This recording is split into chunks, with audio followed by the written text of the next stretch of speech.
UNC Radio. My goodness, you're there. It's Carole Demas. How are you, Dave? Carole, hi. How are you, darling? I've been calling. I'm at my desk doing stuff, and I've been calling off and on for maybe the last 2 hours, just letting it ring and ring. So obviously, you have a lot of people who love you and want to wish you well, and just put me on the list, and I don't want to keep you. I don't know if they love me, but no. What happens is if when you call in, if I'm on live with a caller, and yes. some guests, I'm not picking up the phone. That's what I figured. So you just had a lot of callers, and you couldn't keep up with it. I'm just glad you didn't break the station. No, I haven't broken the interwebs yet. I'm trying to. This is, by the way, Carole Demas, this most marvelous lady. New York area folks will remember her as half of Carole and Paula of the Magic Garden on Channel 11, but in more recent times, you've also seen her in doing cabaret and concerts in New York and all over the place. You were in the original Grease, if I remember. Yes, I created the role of Sandy on Broadway. The role of Sandy. So that Carole Demas is the person that we're talking to. Spoke to you earlier this week. It was wonderful to hear from you. And you were telling me amazing stories of your, I want to say Barbados. But yes, that's right. It was Barbados, yeah. So doing it wasn't just me. It was a troupe of us. Neil Berg's 100 Years of Broadway, which now I think is Neil Berg's 103 Years of Broadway. And you spoke to Neil Berg. You interviewed him, so you know who he is. And this is his Broadway to Barbados annual trek this year called Return to Paradise, where 7 singers, and I was lucky enough to be one, and 5 band members went to Barbados for 2 weeks to raise funds for the Queen Elizabeth Hospital in Barbados, and we raised $400,000 this time, which brings the total for the last 3 years of this series to $1,200,000, which means it's a real difference. Well, it pays for one person's foot exam. At least. Here in New York, that's about what it would be. Maybe they could, cut your toenails for that or something. But in Barbados, they use the money so well, and they plan ahead, and they locate equipment that is gently used and definitely an upgrade from what they have, and purchase it so that they've transformed their critical care unit and their ER, and they're working to do more. So it really, really helps. The sponsors, of course, should have all the credit because they're the ones who bring us there, and without them, we couldn't possibly do this. And the people who were there got to see you dressed as one of the strippers in Gypsy, which is kind of... That's right. Kind of freaking awesome. When Neil first asked me if I'd do it, I thought, he probably is... working so hard, he thinks he's talking to someone else. But no, he meant it. And all I can say is that body stockings are one of the world's great inventions. Now, what's the difference between body stockings and Spanx? Or is that the same thing? Well, body stockings are often, I don't know what Spanx version of this might be, but they're often used in dance. And it's like, sort of pantyhose, which you probably know about, sure. Which start at your toes and kind of go up to under your armpits, so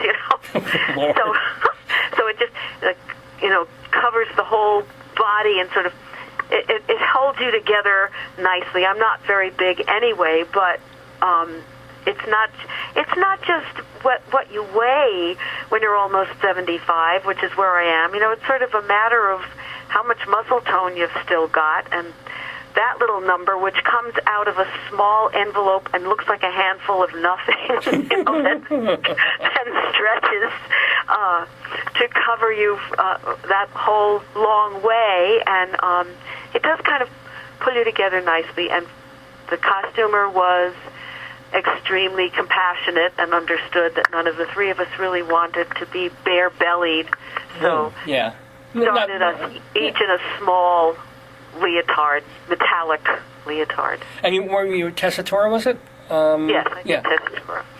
So I was a very rather goofy Tessitura, and I had these 2 little Twinkie things that I held on to that looked like cheerleader pom-poms, except much more sparse and with a slightly longer stem. Something like maybe a 2-year-old cheerleader pom-pom.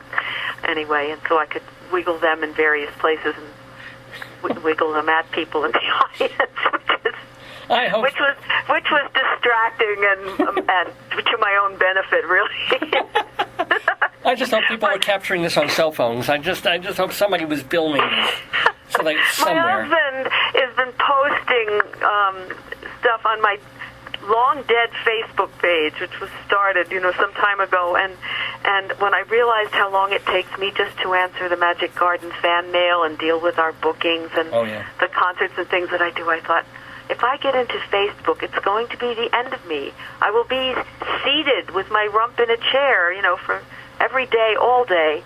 And so he went ahead and posted a few pictures from the concerts in Barbados, and it got going, and all of a sudden my email is kind of, sort of what seems to me to be flooded. I think there were something like 122 requests today. Oh, nice. And I think it's the beginning of disaster, frankly. But it's nice. So, and I don't think he put the testatura pictures on yet.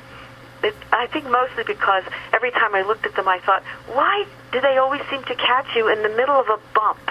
Which is not the most flattering position to be in, because first of all, you kind of close your eyes and thrust your pelvis forward, so there's this silver leotard belly sort of gleaming in the light, which is not, in my opinion, the best shot for me, but it was real, and there it is, and I did it, and it worked. Preserved and people laughed. Yeah, well, it's a funny number, Yeah, but when you go and you look at YouTube and you start hunting for various YouTube versions of this number, you see, women past their prime with enormous guts. Oh, God. I don't mean guts. I mean courage in the. Oh, I guess I mean both. You mean both? Yeah. Who are out there, doing this either in community theater or some other production, playing this character sort of past her prime, and I just thought the world of them, because I thought, oh my God, look at them, if they can get out there and do that and say, here I am, what are you going to do about it? And that's not a number that you do in your normal cabaret act when you do it? And it really doesn't particularly work unless it's a trio, of course. Oh, well, yeah. Well, what are some of the songs that you're currently doing when you're doing concerts and stuff? Oh, it's such a wide range of things. I do theater songs, I do pop songs, I do rock songs. I made a book for Neil because we did 2 cabarets while we were there, along with the main stage performances. We did one at the place where we were staying, beautiful, beautiful St. Peter's Bay in Barbados, and they invited about 400 guests. Wow.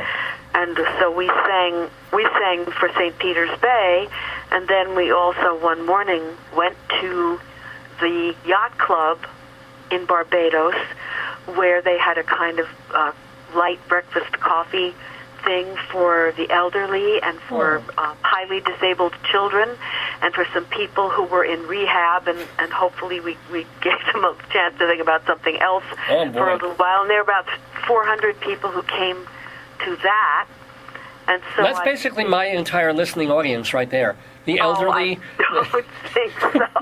Otherwise, you would hardly have been on the phone all day. That's true. When you figure that you've done 500 of these now, I don't know what percentage of those people followed up and contacted you today, but if you're only on the air only for 501 minutes, you knew, yes. I'm already past my limit here. Oh, well, no. There's no such thing as a limit when you're talking to someone as wonderful as Carole Demas. And I think our listeners would be very, especially in the tri-state area, would be very happy to know that you and Paula are friends and that you still do stuff together. You go concerting and in your car together. You load up the flower and thing and you do your thing. Yes, we do. We do, because now our fans are 35 to 50. Many of them have their own children. They come to see us at our live family concerts, and they bring the mother who they watched with and their own children. And we just finally got the DVD package redeveloped, so we have 10 of our favorite shows in a DVD package, which is available right now only through our website at caroleandpaula.com.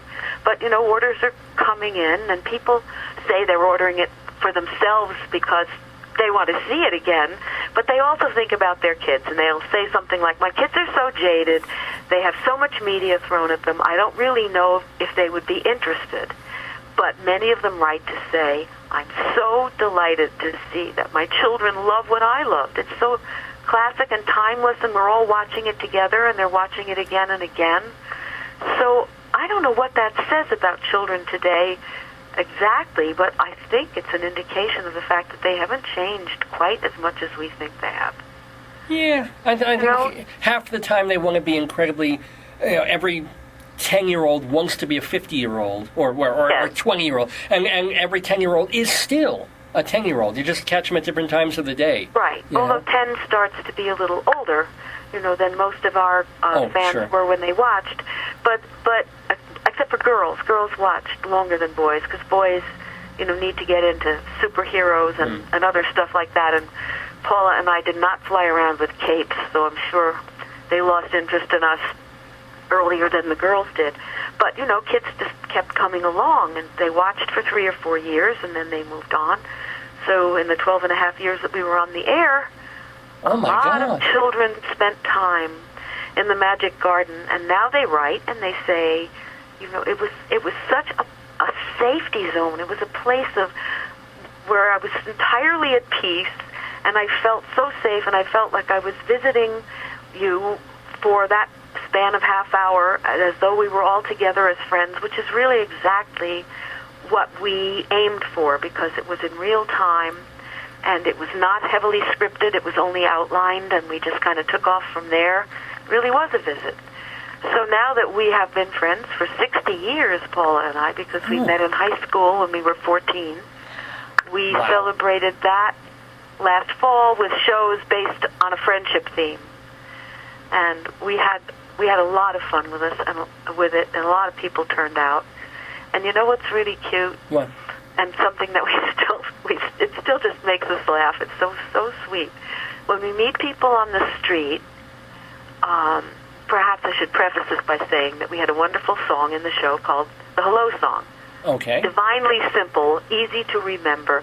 And after we sang it, we said some people's names. And apparently there were people out there in our audience who waited breathlessly every day and never heard their name. So if we say, for instance, at a show, when we meet you on the street, fortunately you still recognize us, which is an amazing thing to begin with, and you say, oh my gosh, it's them, and then you say, they're still alive, and then you say, you never said my name. That's the first thing you remember, is that you never said my name. So we say, how many people out there are still waiting? And all these hands at the top, waving hands around. So after the show, almost everybody waits. It's not just sign a couple of quick CDs and run. We have a meet and greet that goes on for a very long time. People have things they saved up to say. They bring drawings of themselves that they drew for us when they were 5, and or pictures of themselves with us when they met us, that are shows that we were doing live. We started doing them back in the 70s or whatever, but mostly we say, we will sing a little bit of the Hello Song and say your name if you want to wait after the show, and then you can get on with your life, which is exactly what a lawyer I met on the street said to me. Oh, thank God, I now get on with my life. When I sang, because I had just done a deposition, and I was nervous, because they're nervous things, and big courthouse in the city. I mean, I may have been on a Broadway stage, God knows how many times, but a deposition is something else again. So I'm running to the parking lot, and this guy is coming toward me, and he's carrying these big briefcases, and he has an executively dressed woman on each arm, and he's in a 3-piece suit. And after he goes by me, I hear this voice behind me saying, you never said my name. And my first thought was, oh, the deposition. I don't remember him there. What did I screw up? And I turned and I looked at him and he said, I watched every day and you never said my name. And the women, one of them had no idea what was going on and thought he'd lost his mind. And the other one was laughing so hard she could hardly stand up. So I sang him the hello song right there in front of the courthouse. And then I said his name, and I honestly don't remember what it was, but it was an unusual name, an old-fashioned name. Charles Manson or something like that. Well, Yeah. I hope not. and then he picked up his briefcases and he looked at me and he smiled and he said, "Thank you. Now I can get on with my life." And off he went. Well, so that's become a catchword for us now. We'll say. Well, you know what I'm going to ask you to do now, Carole Demas. You know what you have to do now to close out this segment. Let me see. What could it be, Dave? Don't make me beg. I won't. Okay. I would never make you beg. You're much too nice a guy. All right. But I can tell you at first that the chances are that we did say Dave, but you weren't there to hear it. So you're just going to have to put up with it now, okay? You betcha. It's nice to say hello, hello, hello. It's nice to say hello, hello, and how do you do? Hello, Dave! Wow! You are just the nicest nut I know. Really, you're just fabulous. You're going to have to put the nut word in there. Because this is a guy. You have to add the nut part. Well, I do hope that this day has been a good one for you and continues to be. Thank you. It's been absolutely everything I've wanted it to be. Really, and you have contributed with just calling in and remembering the show and being who you are, Carole Demas. I can't thank you enough. Well, I thank you, Dave, for being there and for giving so many of us an opportunity to explore where we've been and where we're going. And I hope you can keep it up. And we'll be in touch. You got it. Thank you, Carole. And have a great night. And rest your voice. That's tomorrow. Have a great one. Bye-bye now. Bye-bye. Carole Demas in the neighborhood, ladies and gentlemen, here on Dave's Gone By.